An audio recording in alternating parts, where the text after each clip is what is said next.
Assalamualaikum warahmatullahi wabarakatuh. Selamat pagi semuanya. Hari ini kita akan membahas tentang teori bahasa dan teori pembelajaran bahasa. Kenapa materi ini penting?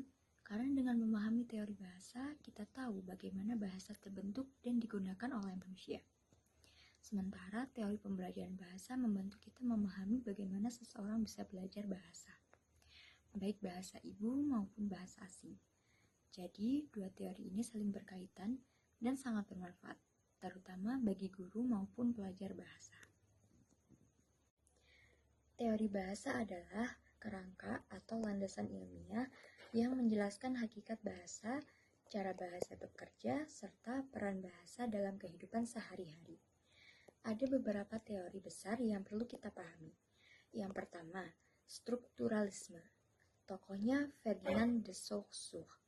Bahasa dipandang sebagai sistem tanda yang memiliki struktur tertentu. Misalnya, setiap kata punya bentuk atau signifian dan makna signifi. Jadi, bahasa bukan sekedar kata-kata, tapi sebuah sistem yang saling terhubung. Yang kedua, generatif transformasional, dikenalkan oleh Noam Chomsky.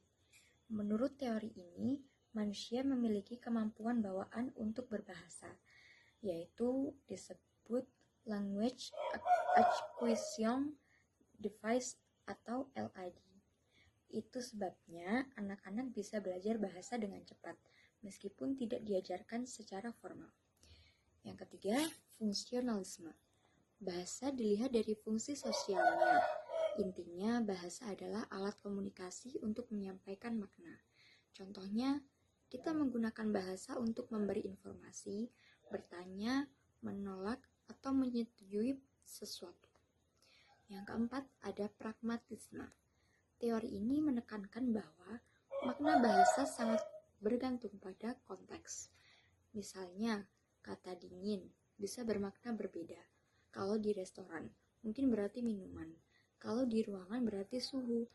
Kalau dalam hubungan sosial bisa berarti sikap seseorang. Teori ini membahas bagaimana proses seseorang belajar bahasa, baik bahasa pertama maupun bahasa asing. Nah, ada beberapa pendekatan utama. Yang pertama, behaviorisme. Tokoh utamanya B.F. Skinner. Menurut teori ini, belajar bahasa terjadi melalui pembiasaan, pengulangan, dan penguatan. Misalnya, seorang anak mendengar kata mama, lalu menirukan, kemudian mendapat pujian. Dari situ anak belajar bahwa kata itu benar. Yang kedua, nativisme. Tokohnya Noam Chomsky.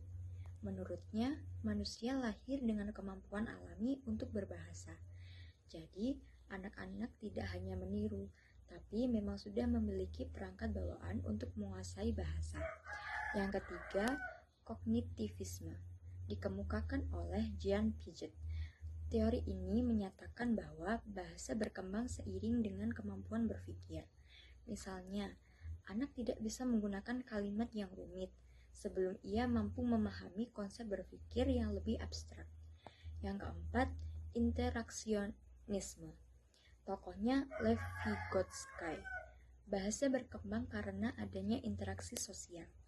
Vygotsky memperkenalkan konsep zone of proximal development, yaitu kemampuan anak yang bisa berkembang jika dibantu oleh orang lain. Jadi, interaksi anak dengan orang tua, guru, atau teman sangat penting dalam belajar bahasa.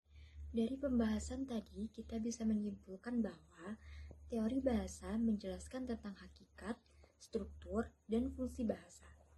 Teori pembelajaran bahasa menjelaskan tentang bagaimana manusia mempelajari bahasa, baik secara alami maupun melalui interaksi.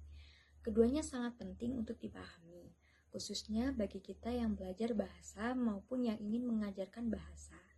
Semoga materi hari ini bisa bermanfaat. Terima kasih atas perhatiannya. Wassalamualaikum warahmatullahi wabarakatuh.